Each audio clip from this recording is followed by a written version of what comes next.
Welcome, brother. Hey, Guys, here he is, the man. Hey, man. How are you, brother? how's it going, boys? Good, man. Fantastic. How are you? Fantastic. Not too bad. It's is it late there? What is it, 8 p.m? 8:15. Yeah, spot on. Man, that's crazy. It's always throws me out massively how we can be on such different times. It's crazy. Absolutely, mate.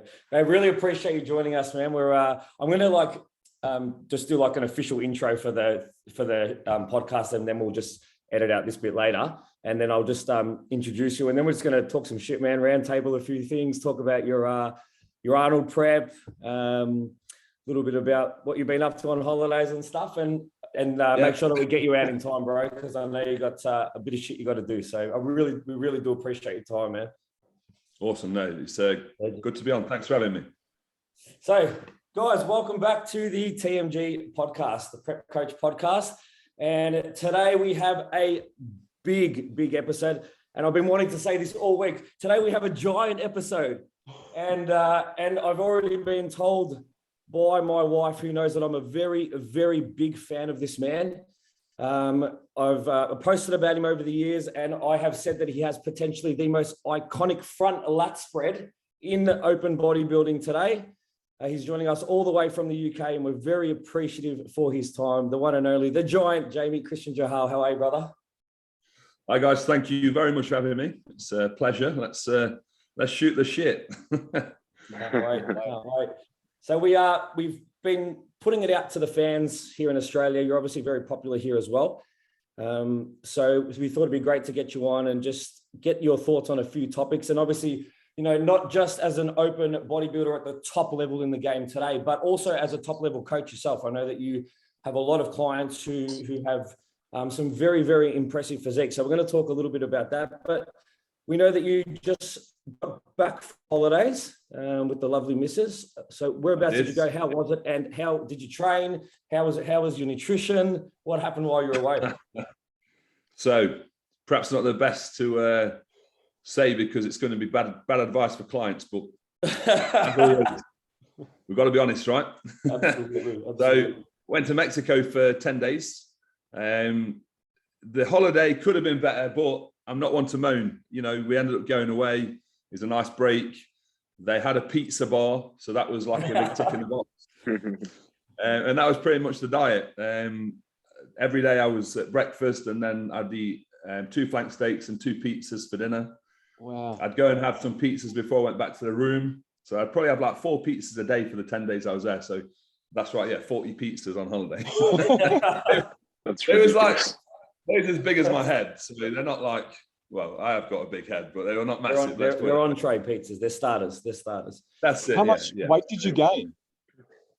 I came back 5 pounds lighter. Yeah. It's always a struggle on holiday. I mean, I've always lost holiday when I've been away, just because the off-season calories we'll probably touch on soon, but it can be 8,000 in excess of 8,000 calories a day just to keep adding a pound a week. You know, and sometimes the 8,000 will be maintenance calories. So going away and putting away that level of food, I don't care what you kind of putting away in the heat, you've not got the appetite to eat that much. So yeah, 5 pounds I lost. I've gained that back.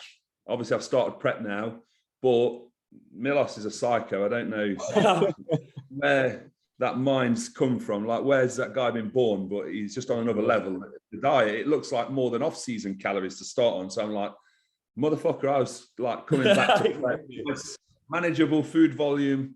He's got different ideas.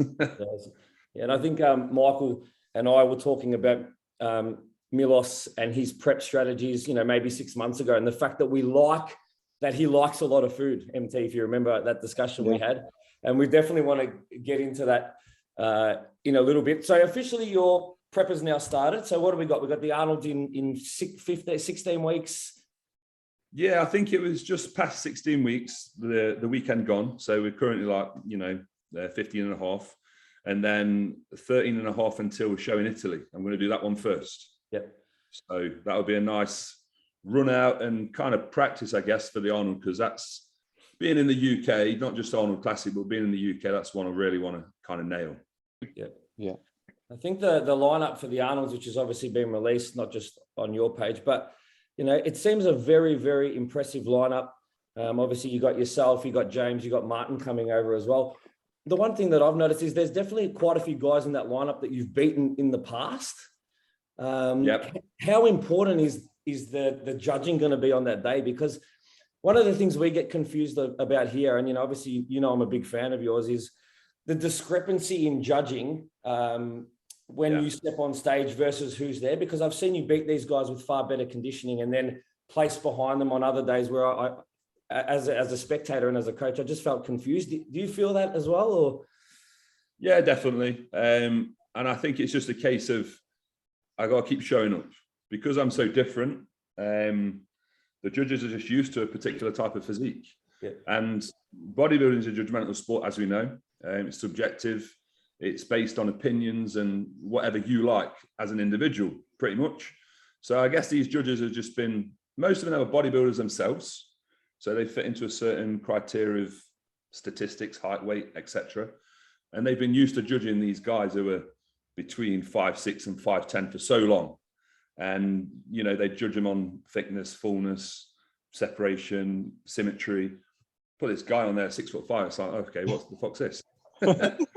So I guess I just got to keep showing up for them to just give me a chance. And I think this is the year where I'll do that because I'm going to do in excess of 4 shows minimum, because they just fall nicely.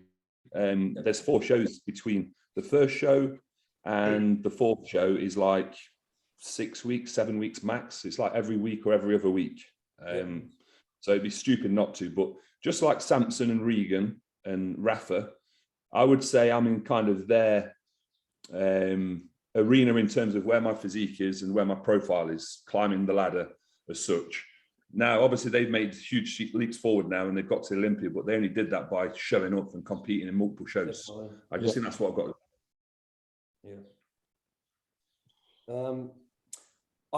I suppose the thing that we were on last week's episode and we were talking about when we started prep, and obviously we're all coaches and coach a lot of athletes to stage. We were talking about our strategy when we start prep, and we were interested to see what you and Milos do.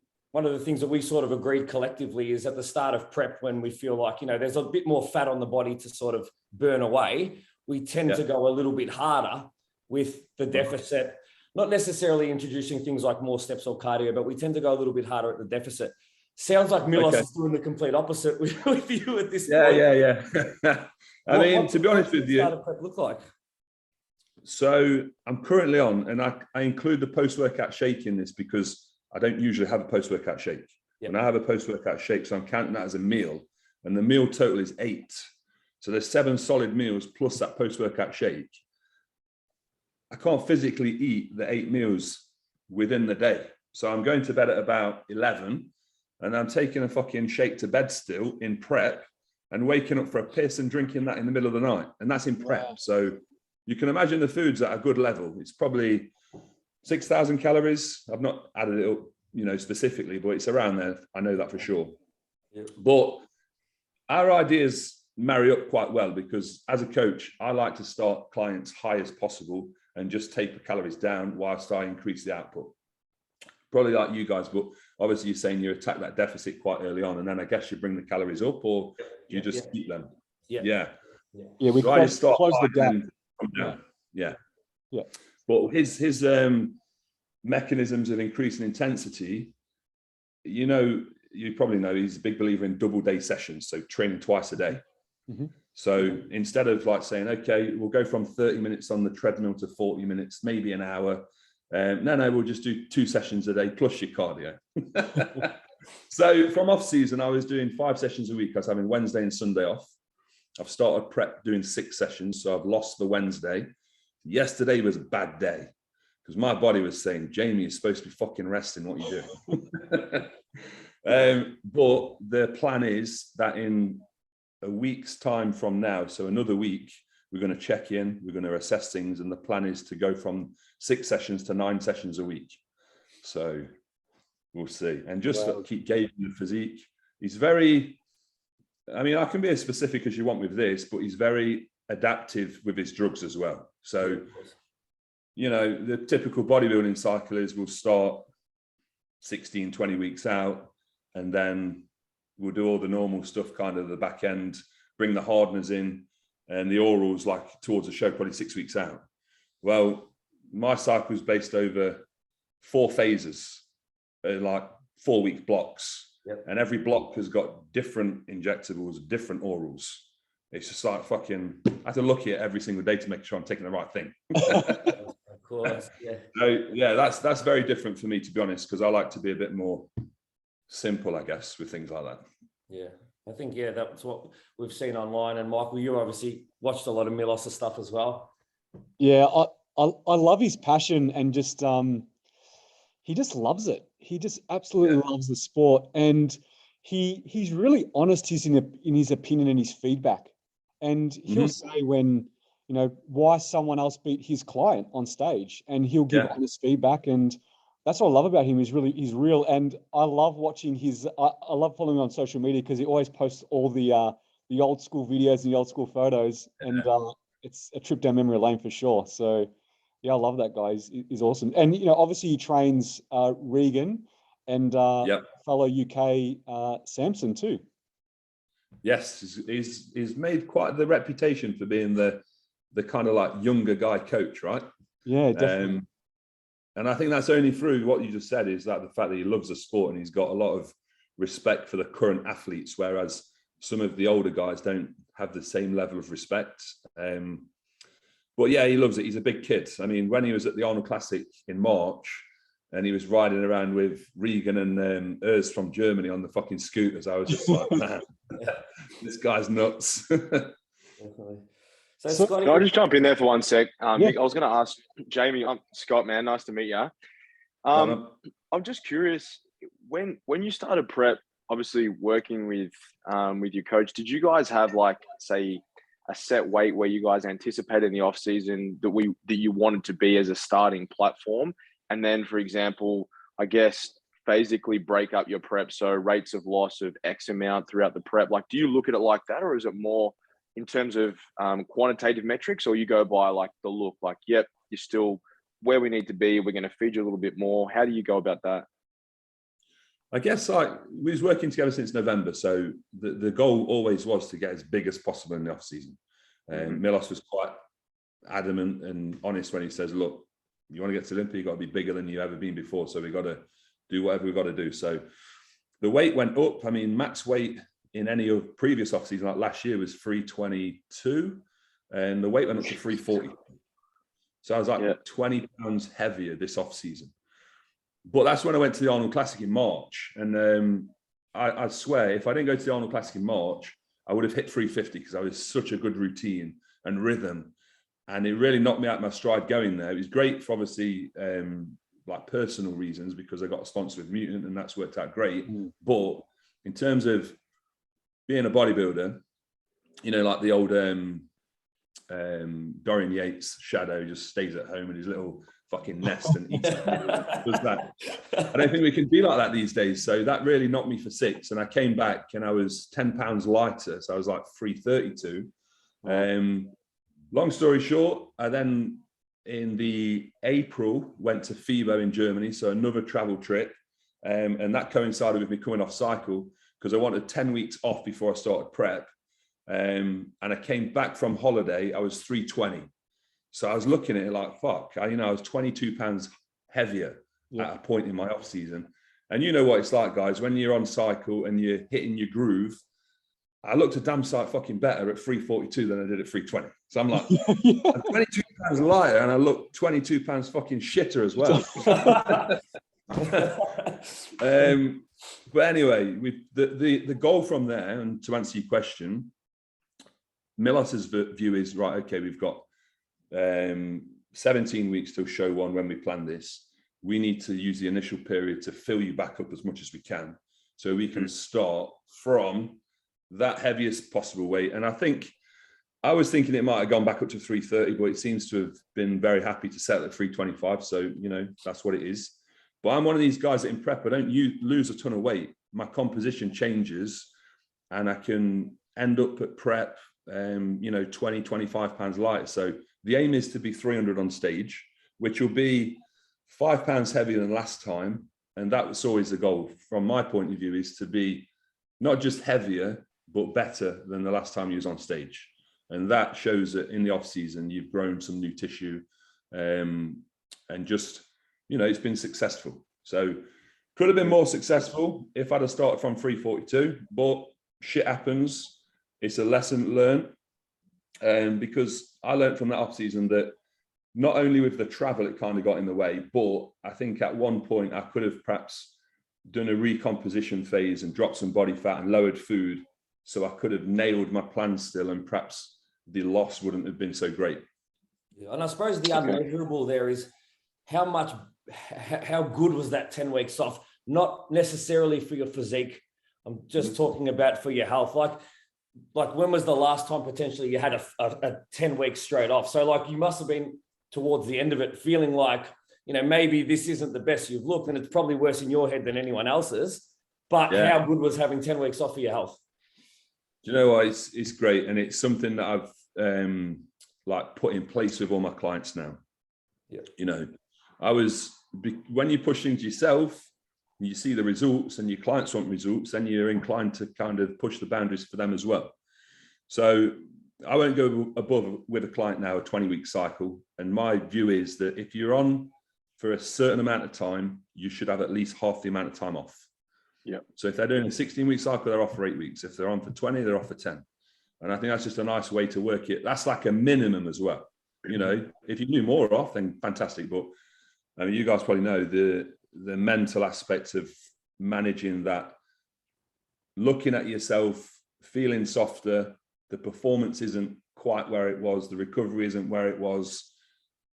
Man, you know, same as after a show, you know. So yeah. I just finished competing. Scott's balls deep in off season. Michael's actually prepping at the moment.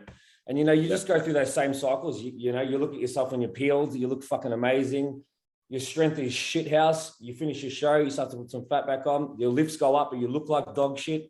So it's the same. It's the same fucking balance, isn't it? Really, like, and I think it's something that we just all go through. Really, 365 days a year. Yes. And you know, like even we were just talking last week about Scott's off season, and Scott's pretty much just bumped up. I think eating just above 700 grams of carbs or something at the moment. Scotty, roughly? Close to 8, man. Yeah, around about 800. But then, man, when I hear you say you're deleting 8,000 calories a day, I'm not going to sit here and complain about eating 5,000. It's probably your breakfast and meal too. Oh man, it's not easy. You know, everyone says, "Oh, how do you do it?" And it's just, we've got to do it, haven't we? That's it. You just got to do it, make it work. So I think one of the things that you know, reaching out and letting people know that we were going to be talking to you was, I got a lot of feedback I got questions, but I also got a lot of feedback to pass on to you about how positive and how fantastic your content on YouTube has been. And I've said that to you in the past as well, but you know, you're definitely one of the realest.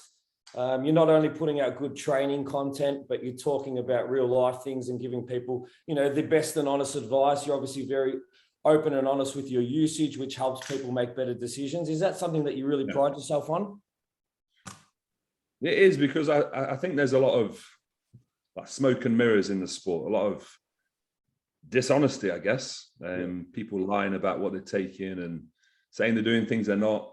I just think if we can be honest as like humans, it's not just for bodybuilding, but I feel as though I have the honor really of having this platform to help other people. So why wouldn't you use that? I just wish more people would be honest as well, and we could kind of spread the message wider, faster. Yeah, even with your training content, like you're pretty regular. I feel like every time I jump on, I'm always looking for your next training video. But do you set yourself a bit of a goal as to how much content you're trying to put out? Because you're very consistent. And how did you get that consistency? Do you know what? It's something I'm looking forward to with the prep. You guys can probably relate that when you're in prep, you're just so productive and things become like effortless. It's like you've got the limitless pill and you can just do 1,000 things in one day. So through the off season, when you do get a bit lethargic and things get a bit more of a chore, it's hard work. And and obviously in the off season, we don't like to post as much because we don't look as good.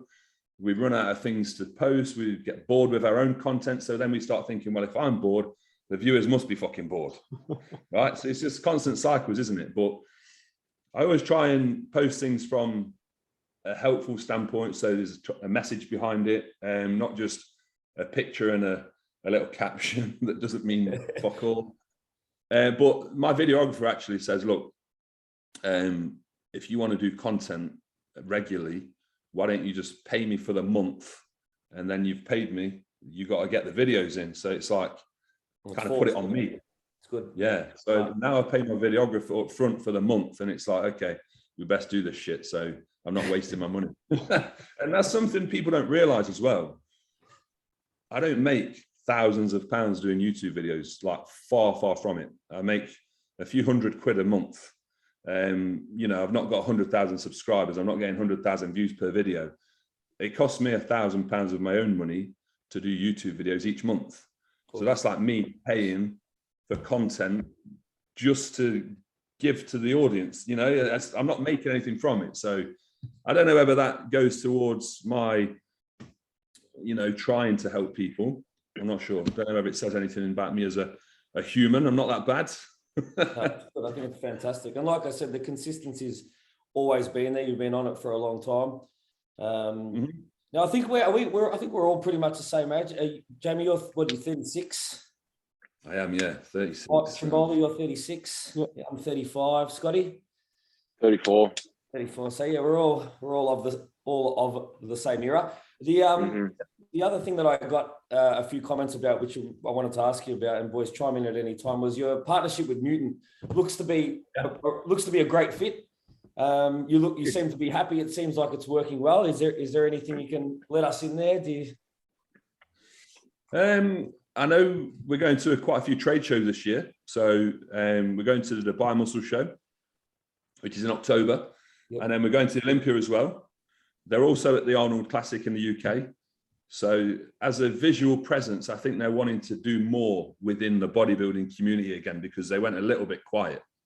But they're a great team of guys. Mainstream. Yeah, they're a great team of guys. They're based in Canada. Obviously, you know, Ron and Dusty from the podcast, and them boys over there are crazy. So the Giant's going to be going to Canada.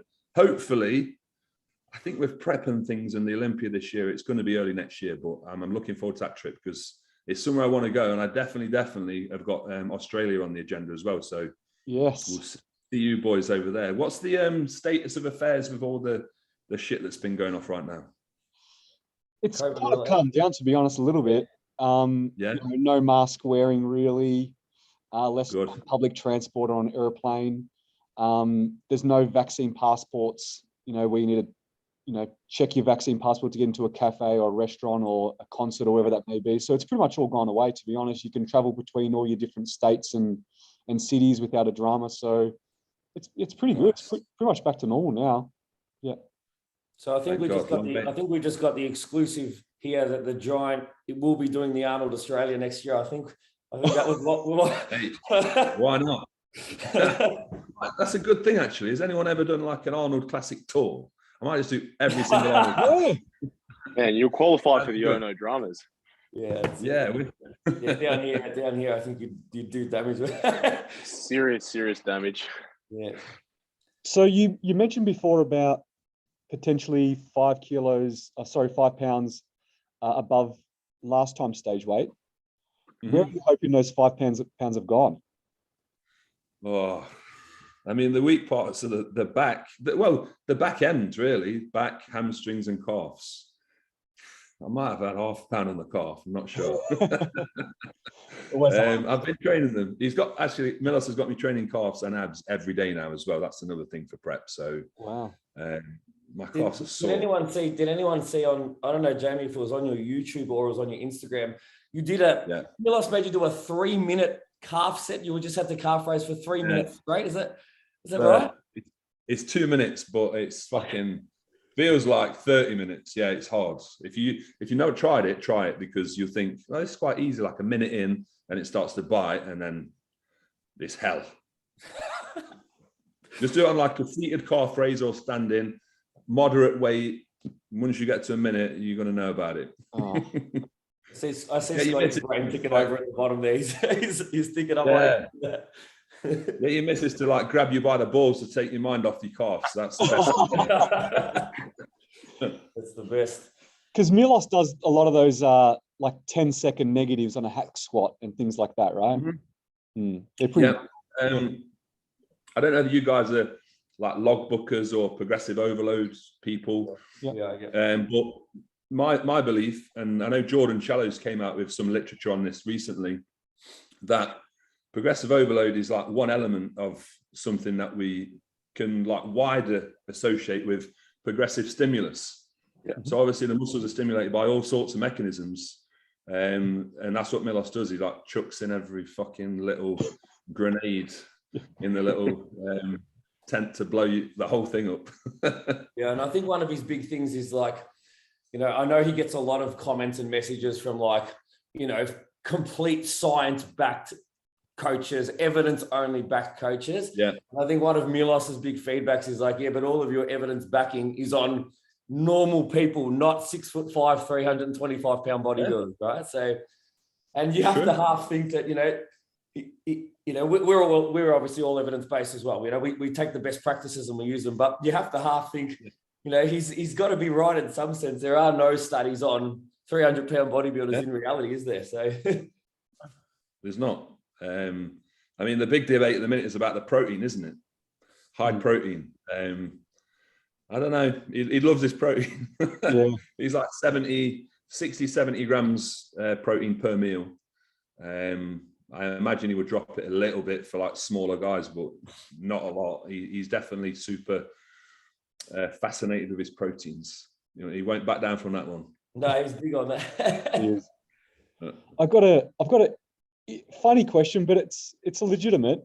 You know, with training, being so big and tall, do you find issues with certain equipment not fitting in them? Like, you know, the leg extension seat doesn't go further back enough.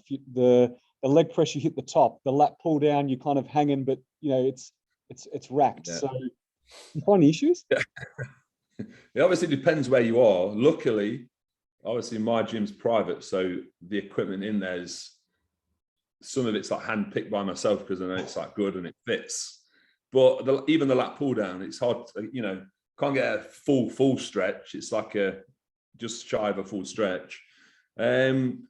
So all the machines kind of fit, but I've been to gyms before where it's been a bit of an issue. I think adjusting machines is a bit of a pain in the arse when you're training with someone else because you're constantly moving the leg plate and moving the seat, but that's accepted. The only thing I would say is from a tall perspective, because I know there's probably a lot of tall people watching. That's normally what happens with me. It's like gravitate the tall people. I think exercise selection's changed over the years. I used to be a good back squatter, never like super heavy, probably reps with 4 plates aside, but I was always a intensity, higher volume kind of leg trainer than low reps and super heavy weights.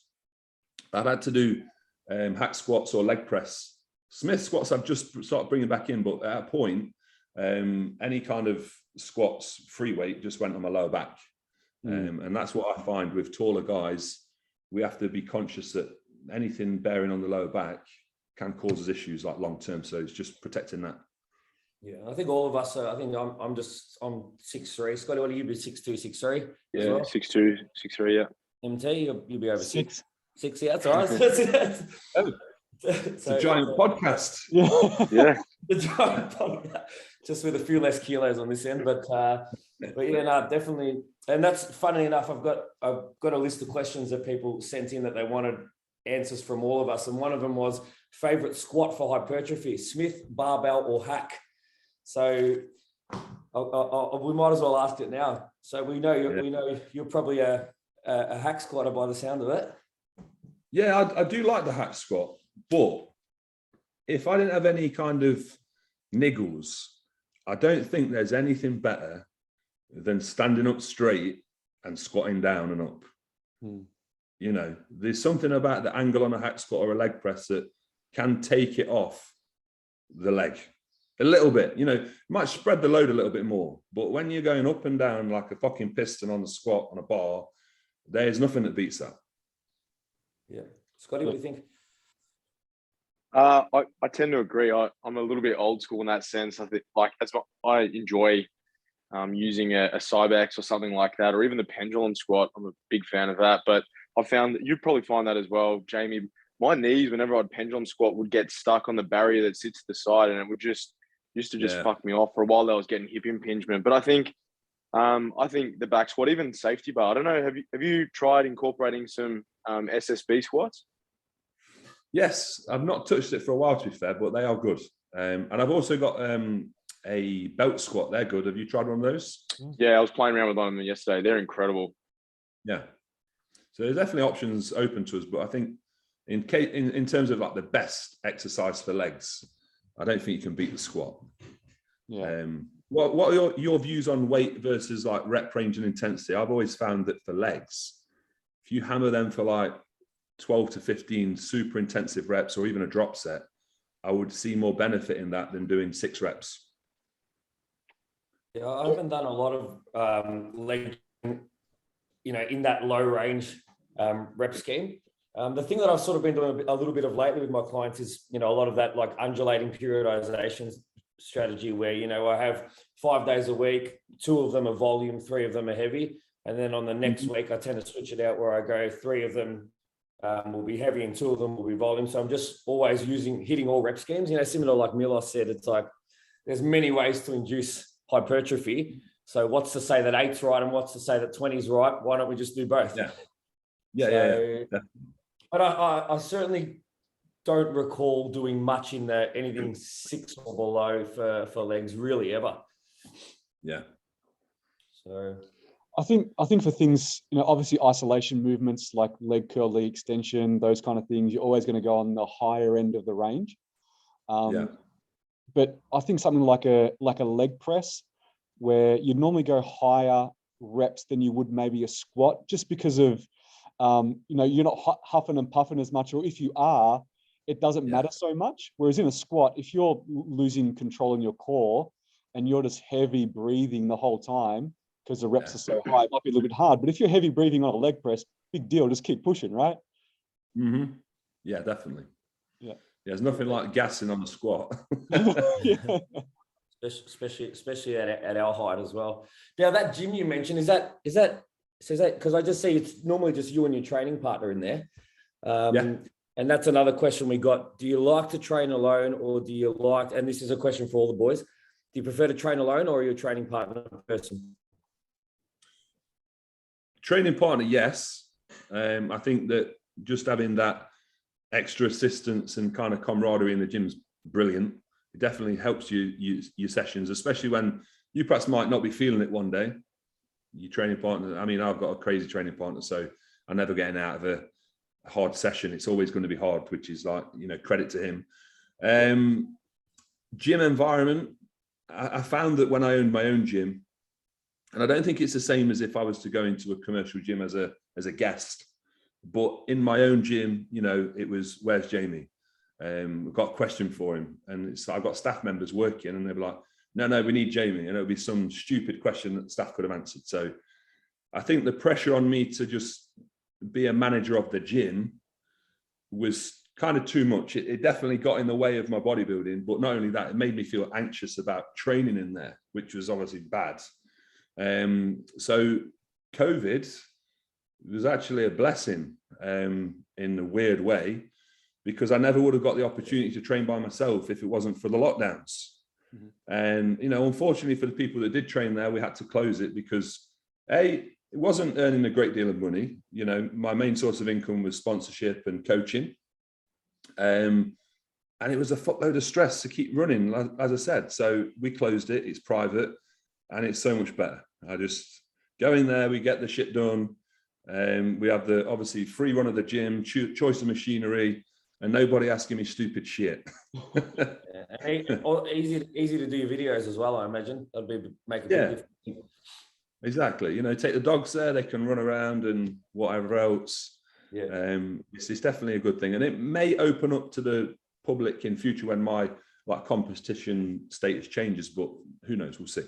Yeah, we obviously, the three of us all own and operate a facility as well, and I think I tend to train here only during the times that we're closed, which is the middle of the day, and sometimes we meet up and we'll train midday. But when I'm open and operating, I've actually got a membership at a gym down the road, which everyone thinks, why the fuck would you train at another gym? You own a fucking gym. But it's for that exact reason. It's sometimes you just want to fucking get down and dirty in a hack squat and not have to fucking answer questions about things. And that's not to disrespect anyone. It's just, you know, when you're in the zone, you're in the zone. So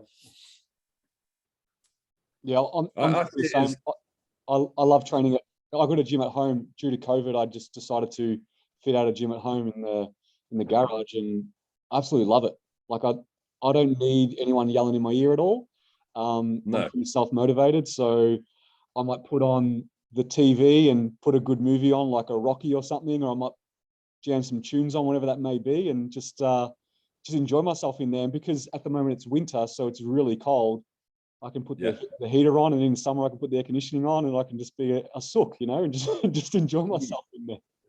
Yeah. And obviously our cold's nothing like your cold, man. Like we're whinging about 8 degrees Celsius here, being fucking freezing. You know, I've seen some of your cardio videos where it's fucking minus. Oh man, yeah. I went to Vegas in November and obviously trained at Flex's gym. And he was like, man, wait, why are you wearing a tank top? I said, it's fucking red hot. And he was like, it's winter. It's winter. It's like 30 degrees. Like, fucking winter. What are you talking about? Look, we get it a little colder than Vegas, but nowhere near as cold as you get it. Yeah, it's on the up at the minute. Fingers crossed, it just keeps getting nicer. Yeah.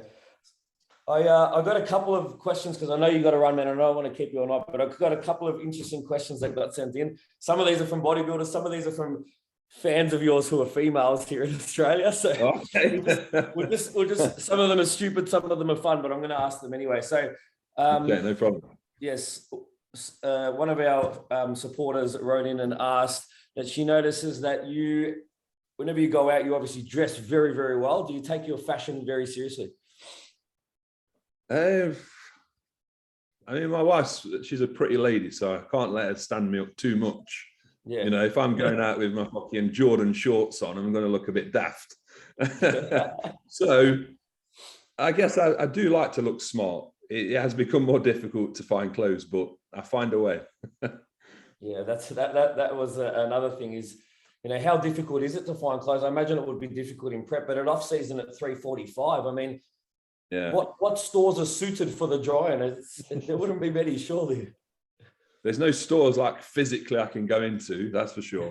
But in the UK, there's a site called ASOS, and they have like a plus size extra, you know, big section, and now I just get everything off there. It's like I'll get 4XL, 5XL, 6XL because everything's so different in the sizes. You know, sometimes I'll be in a 6, sometimes I'll be in a 4. Shorts I'll get from like a 38 to a 44-inch waist just to fit the legs in, and then I'll end up sending our fit back because it don't fit. He's got a 34 quad. He's got a 34 waist with a 44 quad. How do you fucking make a scoop for that? All custom, all tailored, no doubt. Yeah, I mean, yeah. At least the ladies were noticing it, though. You know, I'm doing something right. So thank you very much, whoever asked that question. They are, yes, yeah. That was that. You just never know what people are noticing about you. It's like it's funny because all the guys, right? This is the one thing we always say. It's like we work out and we only get feedback about our physiques from other guys. So it's always the dudes. Yeah. It's always the dudes who are like, "Fucking have a look at his shoulders, bro. His shoulders, right?" But it's the females who take notice of things that we're wearing and. So it just shows you are definitely doing something right. So yeah, good next times. one, here we go. This one made me laugh. And this is for all the boys on screen. So you can start with this one. Lingerie, white lace or red lace? Oh, red. I'm a bit of a stickler for red, to be honest. But definitely lace. Red, I don't know where the lace came from, but definitely. Yeah, Scotty? What's that? Oh, mate, I'm with you, Jane. Red, mate. Through and through. Yeah, I'm definitely white, definitely, undoubtedly. Yeah. My wife's gonna say, "Well, you fucking haven't bought me anything white lately, you fucking ass." Yeah. MT. Yeah, red for sure. You're the odd one out, mate. Yeah, I know. There's got to be one in the fucking group, doesn't there? Next one, Jamie. This was. Can you ask him if he had any major injuries from training? Don't want to curse it, but as I know, yet, no, not really. I've had a few lower back twinges, but in terms of like, people rip things and tear things, like I say, fingers crossed, no. Left pec, I remember I was doing, I did one plate, flat bench, of course, years ago, warmed up on one plate aside, 2 plates aside, 3 plates aside, really lightweight. At that time, it was comfortable weight. And I remember just going down and hearing this like little crack rip. I just put it back. But I think if I went all the way down with that weight, I would have pinged that off. So I'm a bit cautious of that now. I still get, it's like an achy pump. Seems to get pumped really quick, like there's like scar tissue or something. Yeah. But that's you it. can generally feel it under the skin. I know. I've had a few clients that have not done a full rip, but have had a very small one, and they can definitely feel the difference in the deformity in the scar tissue. So sounds like you pulled up at the right time. So obviously you've got your 2 shows coming up, or you said you had 4 in total. Is that right? Yeah. So what are the 4? You've got Italy, UK, Arnold's. There's one in France a week after Arnold's, and then there's one in Italy again 2 weeks after France. Okay. So the European tour. Sorry, MT, I was going to say, if things go to plan, like say you're a top 3 at the Arnold's, or even 1 or 2, or you do take an overall, is the plan to then just shut it down and then get straight back into feeding up, putting on some size? Like once you qualify, if you could qualify early, would that be the plan, that you would just exit early and then try and get back to? I don't know. Not thought about that. I know Milos loves to compete, and he's like, whether you win, fucking lose or draw, it's like, no, there's another contest. We must do it.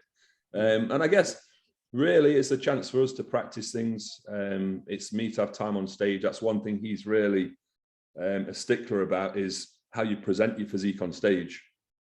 So the more practice I can have of that, the better. That's something, if I'm honest with myself, it's something I need to improve, because I'm obviously this huge presence on stage, but I don't think I've mastered the art of presenting my physique to its like true capabilities yet. And that's something that I'm very conscious about and want to nail down this year. And I think it was Ian was saying on Fuad's podcast, at the end of the day, I'm a professional bodybuilder. If I can go there and bank 5 or 10K, right? It's not a cheap sport to be in. So my job is to make money and to provide. And yes, ultimately there's things like sponsorships, endorsements. But if I can, prep for 16 weeks and go and pull home 10 grand, I'm going to fucking do it. Definitely. And I think in terms of like supporting the IFBB and supporting bodybuilding, if we can compete more, then I think we should. Yeah. Definitely. Well, guys, do either of you have anything more for the big man? Otherwise, I know he's got a bit of shit he's got to do. So I've got one more, if I can just jump in. I'm just really curious. Growing up, or obviously however long you've been involved in bodybuilding, who were probably the biggest influences for you? Like, was it Dorian, or was it Dex or Jay or Ronnie? Like, did you have anyone that really, like, you just saw them and it was like, that's what I want to look like? I remember I was like really young. I was probably like 14 years old, maybe even younger than that. But my uncle was a bodybuilder at like an amateur level. But as you grow older, you've probably experienced this yourself. As a kid, if you say like you look at the wrestlers and you're like, fuck, they're massive. Like, can you remember Triple H as a young individual being like huge? If you search Google now for Triple H pictures, you won't find one of them huge, because he wasn't huge. It's just our perception was completely different. So at the time when I was looking at my uncle, I was like, wow, like, what the fuck is this? It's a bit weird because I was 14 years old and I've got a guy stood there in a pair of pants in front of me, like ripped. But anyway, he had a show and he was like showing my mum at the time. I mean, she's still my mum, but at the time he was showing my mum what his physique looked like as a bit of critique. And that was my first kind of introduction to bodybuilding, although I didn't obviously know what it was really. But then got more intrigued by it, went to a few shows, watched him. In terms of like motivators in the sport, like professionally, we've all watched Pumping Iron. That was something that I watched when I was 16 years old. I was actually around a friend's house. We were doing a sleepover, and we were the first like people that trained together. I had a weight set in my conservatory, 16 years old, and at this sleepover, he's put on this fucking Pumping Iron VHS. Like, what the fuck's this? And I said, I'm glued. Like, okay, let's fucking get in that gym and rip some shit. And then in terms of physiques, I was like attracted to the physiques like Bob Paris and Lee Labradas and the guys that could like show off their physiques in an artistic way. I remember seeing Flex Lewis. This is another story. At like the UK had a championships in my hometown, Nottingham, every year, and it must have been 2011. I was sponsored by a Nottingham-based company, so we had a stand at the finals in this concert hall. And Flex Lewis came to the stand. He didn't have any food with him. He wanted a shake. I was like, there you go, mate. And he turned around and walked off. I just looked at the calves. I was like, fuck. What are those? What are those? And Flex, obviously, although completely different proportions to myself, I not only admire his physique, but I've always admired the way he's kind of held himself as an athlete and a representative of the sport. I always remember like going to an expo with my wife, and I always remember this, but Flex was very adamant that he would say hello to the lady that was with you and make them feel welcome as well, because how many expos have you been to yourselves or events around bodybuilders where you're with your missus and they'll just talk to you?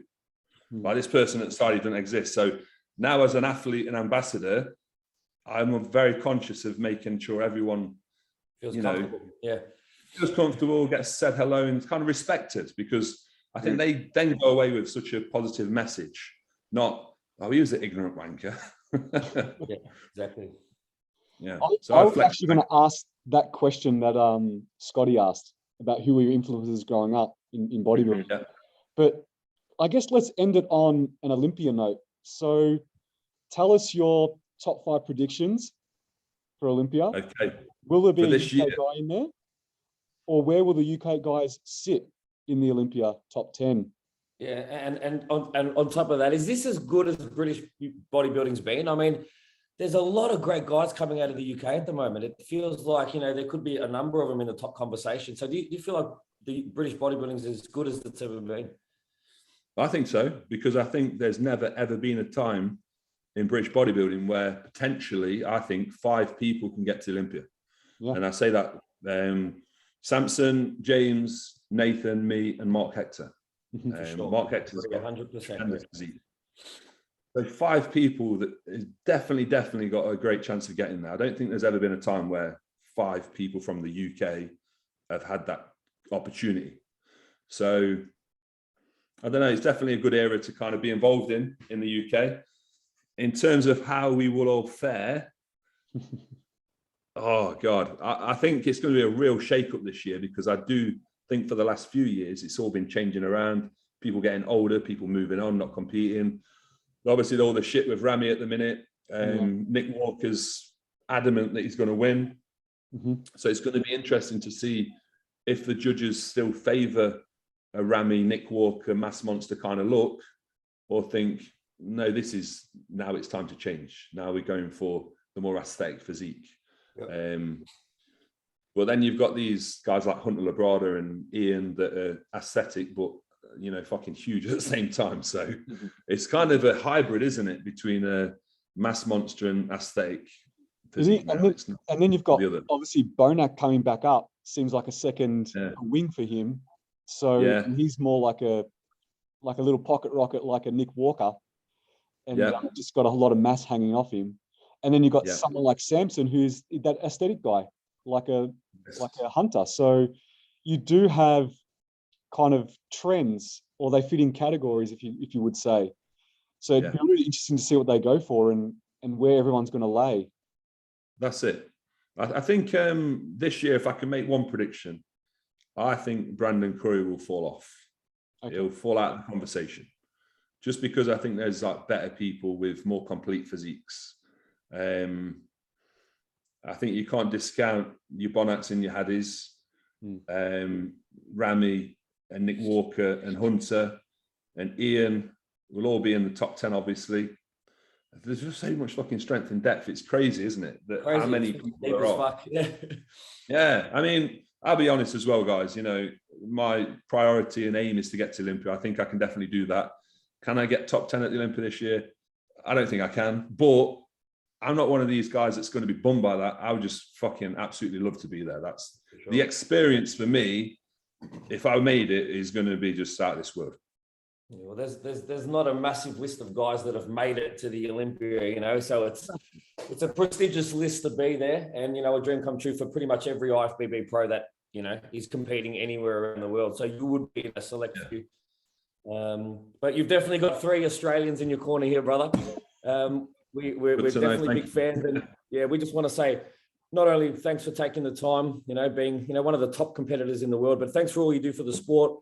All the content that you put out, for, you know, your open and honest opinions on things, and we hope you never change, and we hope you bring back the check-in photos in front of the old shitter, because now that you've moved house, they're I'm gonna have to get some signs, you were mate. famous for that. You were famous for that, mate. So the amount of people as well that say we need the shit house back, and I'm like, oh, the shit house photos back. That's it. I'm gonna do something. I'm gonna Gonna have to do something. coming soon. Yeah, stay tuned. Stay tuned. You heard it here first. But yeah, Jamie, thanks again, mate. We wish you all the best. And like I said, we'll be cheering for you. We wish you great things, mate. You deserve it. You're one of the hardest workers. And this seems like it's going to be the year for you. So thanks again, brother. Awesome. Thank you very much, guys. Pleasure. Appreciate it. care. Appreciate your time. Thanks, man. No problem. Appreciate it. Bye, And Jamie. enjoy your cold winter. Yeah, we'll do.